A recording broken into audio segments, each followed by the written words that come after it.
पुणे काँग्रेसचे गटनेते चंदूशेठ कदम सध्या आपल्या सोबत आहेत. चंदूशेठ, तुम्ही सिल्वर ओक बंगल्यावर शरद पवार सुप्रिया सुळेंची भेट घेण्यासाठी गेला होता का? हो, आम्ही मला श्रीकांत पाटील जे उमेदवार होते आमचे, त्यांनी आम्हाला बोलवलेलं होतं. आम्ही गेलेलो होतो. त्या मीटिंगमध्ये राष्ट्रवादीचे प्रदेशाध्यक्ष शिंदेसाहेब, जयदेवजी गायकवाड साहेब, पठारे साहेब, आमचे शिवरकर साहेब, मी असे एक 5-7 लोक आम्ही होतो. सुप्रियाताई आमचं बोलणं झालं. इलेक्शनची रणनीती कशा पद्धतीनं करायची आहे ह्यासाठी आम्हाला निरोप आलेला होता आणि तो निरोप घेऊन आम्ही तिथे गेलेलो होतो. त्या पद्धतीनं आमची चर्चा झाली. कशा पद्धतीनं आपण इलेक्शन लढलं पाहिजे, आपली संख्या किती आहे, विरोधकांची संख्या कशी आहे आणि कोण कोण काय जबाबदारी घेणार आहे हे ठरलं. आणि मी माझं वैयक्तिक मत आपण लढलं पाहिजे अशा पद्धतीनं सांगून मी माझं काम असल्यामुळे मी तिथून निघून गेलो. सुप्रिया सुळे सुद्धा काँग्रेस भवनमध्ये काही दिवसा अगोदर आल्या होत्या. तिथं या संदर्भात सुद्धा चर्चा, म्हणजे लढण्याची हे निश्चित होतं. सुप्रियाताईसुद्धा काँग्रेस भवनमध्ये आलेल्या होत्या. आमचे 15 नगरसेवक, आमचे पुणे शहर काँग्रेसचे नेते, आम्ही सर्वजण बसलो होतो. त्यावेळेससुद्धा आमची चर्चा झाली आणि एकत्र पद्धतीनं आपण काम करायचं आहे. महानगरपालिकेतले प्रश्न असतील, भ्रष्टाचार असेल, काँग्रेस, शिवसेना आणि राष्ट्रवादी मिळून एकत्र पद्धतीनं आवाज उठवायचा आणि एकत्र पद्धतीनं काम करायचं असं आम्ही त्या मिटिंगमध्ये आमचं सगळं ठरवून आम्ही कामाला लागलेलो होतो.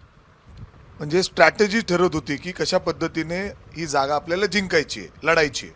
हो, स्ट्रॅटेजी ठरवत होती. त्या दृष्टीनंच काम चाललेलं होतं. त्यासाठीच सिल्वर ओकला आम्ही गेलेलो होतो आणि त्या पद्धतीनं आम्ही तिथे चर्चाही केली. परंतु सुप्रिया सुळेंनी आज पत्रकार परिषद घेत अशी माहिती दिली की काँग्रेसचे तुम्ही जे गेलते दोघं तिघं जण पदाधिकारी, त्यांना आम्ही ही कल्पना दिली होती की आमचे जे उमेदवार आहेत ते आम्ही माघार घेतोय, कारण ज्या पद्धतीने पैशाचे घोडेबाजार या ठिकाणी सुरू आहे हे सगळं रोखण्यासाठी आम्ही माघार घेतोय. नाही, आमची चर्चा अशी चालली होती की इलेक्शन कशा पद्धतीने लढायचं आहे, आपली संख्या किती आहे, घोडेबाजार होणार वगैरे ह्याही चर्चा झाल्या. त्या पद्धतीनं आपण लढलं पाहिजे असंही ठरलं आणि त्या पद्धतीनं आम्ही ठरवून मी बाहेर गेलेलो होतो आणि त्यानंतर ताई वगैरे यांचं ठरलं आणि त्यानंतर प्रक्षेट्टेनं ताईंना माहीत. तुम्हाला या संदर्भात तेव्हा चर्चा झाली नाही की माघार घ्यायची? आमच्या निवडणुकीच्या रणनीती संदर्भात चर्चा होती. श्रेष्ठी लोक चर्चा करणार, श्रेष्ठी लोक ठरवणार, त्या पद्धतीने त्यांनी ठरवलं असेल. तुमच्या या चर्चेमध्ये सुप्रिया सुळेंनी सांगितलं की तुम्हाला आणि शिवरकर साहेबांना कल्पना दिली होती की आम्ही माघार घेतोय? नाही, ताईंची आमची इलेक्शनच्या संदर्भात चर्चा झाली. आपली किती संख्या आहे, कशा पद्धतीनं आपण लढावं वगैरे ह्याच्या तरी चर्चा झाली. बाकी माघारीची चर्चा त्यांच्या लेवलला, मोठ्या लेवलला काय झाली त्याची कल्पना मला नाही. म्हणजे त्या बैठकीत सिल्वर ओकला ही चर्चा झालीच नव्हती माघार घ्यायची. उमेदवार श्रीकांत पाटील यांनी उमेदवारी अर्ज मागं घ्यावा या संदर्भात चर्चा झाली नाही, कारण काही तासच शिल्लक राहिले होते. चर्चा आमची 1 तास चालली होती की आपण रणनीती कशी आखायची, एवढ्या वेळ चर्चा झाली. बाकीच्या चर्चेत मी नव्हतो, म्हणजे मला माहीत नाही परत झाली असेल तर. म्हणजे त्याच्यानंतर ते सगळे निघाला असेल ना तुम्ही? नाही, मी आधी निघालो होतो. माझ्यानंतर परत चर्चा झाली असेल तर मला त्याची कल्पना. कोण होतं मग त्या बैठकीत? मग शिवरकर साहेब असतील तिथे. म्हणजे शिवरकर साहेबांनी कल्पना दिली होती का, म्हणजे आपण माघार घेतोय, आता अचानक आपल्याला रणनीती आखण्यासाठी बोलवलं, लढायचं कसं याच्यासाठी बोलवलं आणि अचानक माघार? नाही, ते त्यानंतर आता श्रेष्ठीच्या लेवलला काय झालं त्याची कल्पना मला नाही.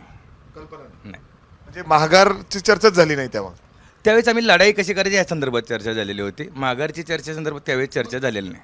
दीप्ती चौधरीताई जे आहेत शहराध्यक्ष, ते असं म्हणतात की आम्हाला आमच्या वरिष्ठांना सुद्धा या संदर्भात कल्पना नव्हती.